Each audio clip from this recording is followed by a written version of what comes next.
RM57.695 juta diperuntuk bagi tujuan pemerkasaan fasiliti dan prasarana Jabatan Bomba dan Penyelamat Malaysia JPPM. Ini termasuk projek fizikal penyelenggaraan helikopter dan aircraft refueler bernilai RM46.495 juta.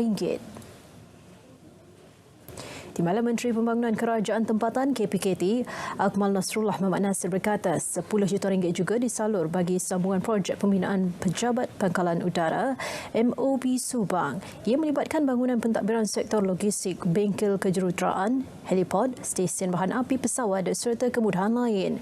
KPKT turut memperuntukkan RM1.2 juta untuk projek sambungan perolehan peralatan khas menyelamat helikopter melibatkan 10 unit payung terjun dan 1 set underslug Tactical Rescue Platform. Kesemua peruntukan tersebut diluluskan menerusi pembelanjaan pembangunan DE di bawah Rolling Plan ke-4 dan Rancangan Malaysia ke-12 bagi tahun 2024. Jelasnya, KPKT juga kini dalam usaha membuat permohonan bagi perolehan 4 unit helikopter baharu untuk kegunaan JPPM. Beliau berucap pada Majlis Perasmian Pangkalan Udara Wilayah Utara dan sambutan Jubli Perak 25 tahun penubuhan bahagian udara JPPM di Pangkalan Udara Wilayah Utara Bertam.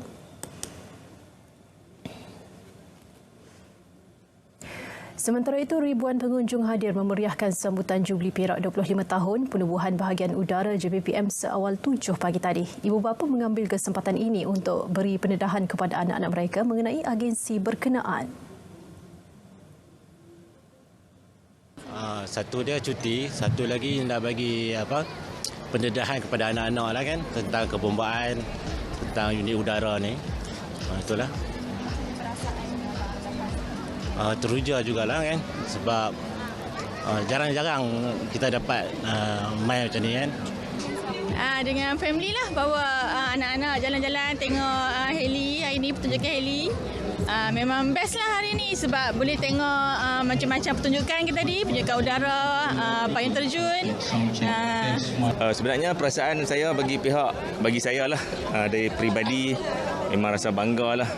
Sebab di Lahar Tiang ni ada bomba penerbangan dan bukan semua orang tahu yang di sini ada benda-benda yang macam ni lah. Pelbagai aktiviti dianjur, antaranya aksi payung terjun, demonstrasi penyelamatan bersama pesawat, pameran agensi kerajaan, gerai jualan serta kempen derma darah. Turut hadir Yang di-Pertua Negeri Pulau Pinang, Tun Ahmad Fuzi Abdul Razak dan Ketua Pengarah JPPM, Datuk Seri Abdul Wahab Mat Yassin. KPDN sedang meneliti kemungkinan minyak masak paket bersubsidi dijual oleh pihak tertentu sebagai minyak masak terpakai. Ini menyebabkan berlakunya gangguan bekalan bahan itu di pasaran.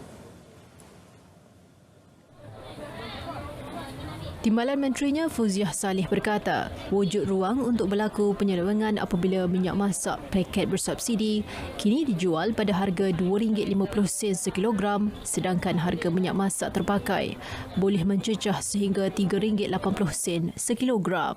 Jelasnya kerajaan memperuntukkan sejumlah 60,000 metrik tan minyak masak bersubsidi setiap bulan dan ia sepatutnya mencukupi bagi menampung keperluan 5.8 juta isi rumah terdiri daripada golongan B40 dan sebahagian M40. Namun setakat ini tiada aduan diterima pihaknya berkaitan penyelewengan minyak masak bersubsidi paket yang dijual sebagai minyak masak terpakai. Tambah beliau, cadangan untuk menaikkan harga produk itu adalah sebahagian daripada langkah penyasaran subsidi kepada golongan yang memerlukan selain memastikan ia tidak mudah dijual sebagai minyak masak.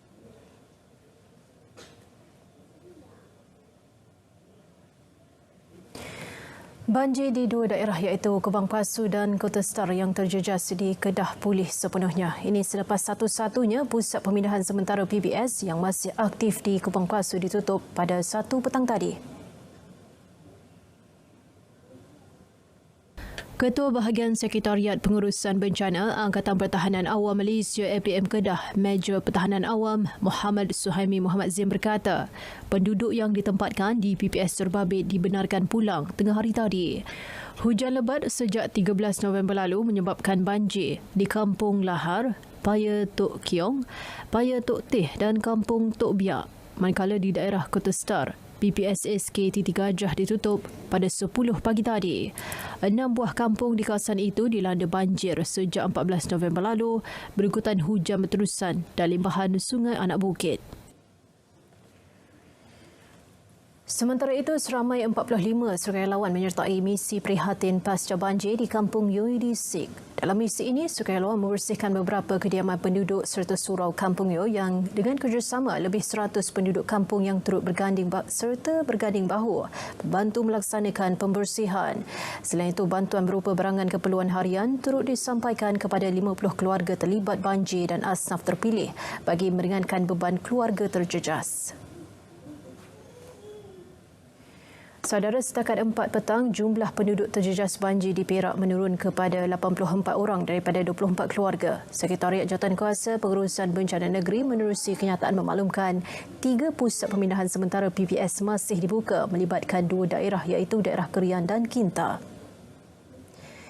Di Kerian, PPS Sekolah Rendah Kebangsaan Cangkat Lobak menempatkan 18 penduduk daripada 3 keluarga. Sementara itu, Sekolah Kebangsaan Alor Pongsu menempatkan 57 penduduk daripada 19 keluarga. Manakala di Kinta, 9 penduduk daripada 2 keluarga kekal ditempatkan di PPS Dewan Orang Ramai MBI Taman Meru 2A, Ipoh. Dalam pada itu, PPS di daerah Hilir Perak ditutup pada 1 tengah hari tadi.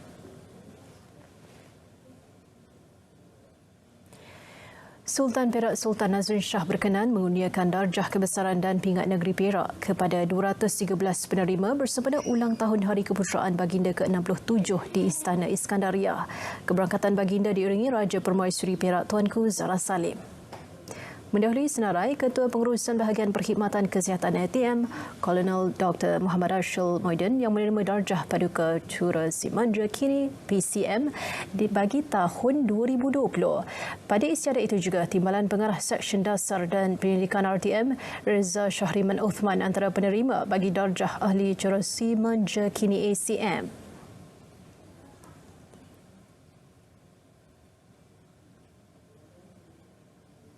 Kita berkhidmat untuk negara dan saya rasa apa yang kita buat pun akan memberi manfaat kepada negara lah. Walaupun saya tidak pernah berkhidmat di negeri Perak, tapi apa yang saya laksanakan di Ibu Pejabat akan limpah juga kepada negeri-negeri lah. Sebab saya sekarang ni menjaga dasar dan juga penyelidikan untuk RTM. Selain itu, 2 atlet negara dikurniakan pingat jasa kebaktian PJK. Gembira tu memang terlalu gembira lah sebab saya pun orang luar. Saya bermain untuk negeri Perak dan saya membawa nama Perak ke antarabangsa. First time saya dapat pingat PJK daripada Sultan Perak dan saya nak berterima kasih juga kepada Majlis Sukan Negeri kerana bagi saya satu lagi pengalaman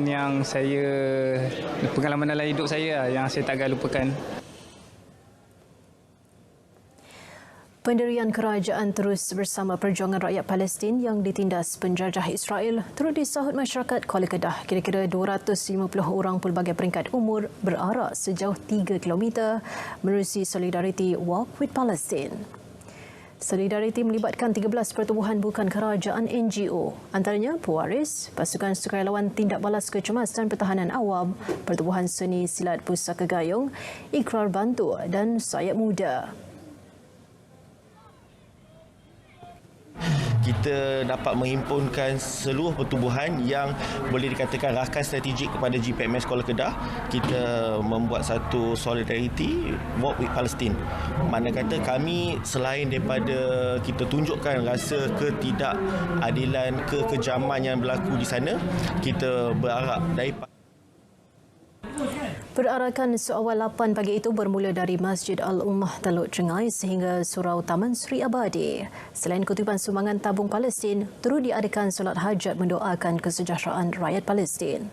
Solat ceramah khas yang kita jemput wakil daripada NGO MyCare untuk sama-sama memberikan penerangan semasa, perkembangan semasa tentang apa yang berlaku kepada sahabat-sahabat kita di sana. Jadi saya rasa amat baik supaya orang kampung dekat Korea dapat juga cakna dengan isu-isu solidariti dan kemanusiaan apa yang berlaku kepada sahabat-sahabat kita di sana lah.